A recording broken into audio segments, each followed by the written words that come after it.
The Mayor of London has today demanded more concessions from the government over the controversial High-Speed 2 railway line, just 24 hours after ministers bowed to pressure by agreeing to build tunnels on part of the route. Boris Johnson was in Ruislip, where one of the tunnels will be built, but he says the tunnel is not enough to make people there accept the project. Here's our political correspondent, Simon Harris. I think this is not the end. It is not even the beginning of the end. London's mayor was in Winston Churchill mode. For Battle of El Alamein, read Battle of Ruislip. Yesterday, residents of this West London suburb were giving a cautious welcome to the government's promise of a tunnel. Today, they were preparing for the next attack on High-Speed 2 on behalf of their not-so-lucky neighbours.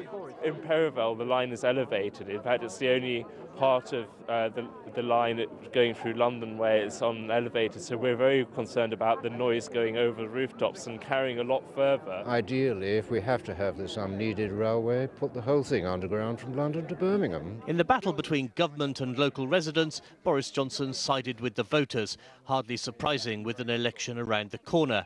Now he's promising to lead their fight for further tunnels under the suburbs. Don't forget where we were 6 months ago.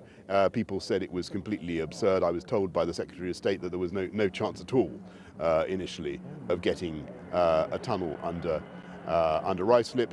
We've achieved a 2.75-mile tunnel. We're going to keep fighting. Are you claiming some of the credit for this?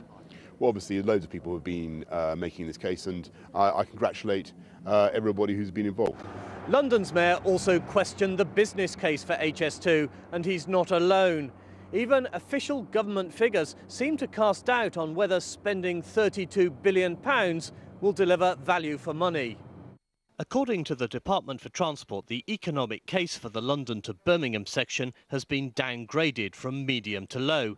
Originally, this so-called cost-benefit analysis showed every pound invested would yield a return of £1.60.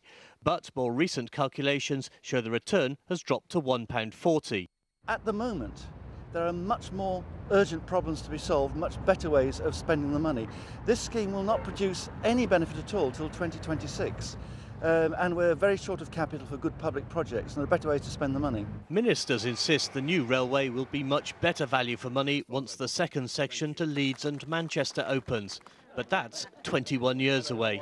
Simon Harris, London Tonight, Ruislip.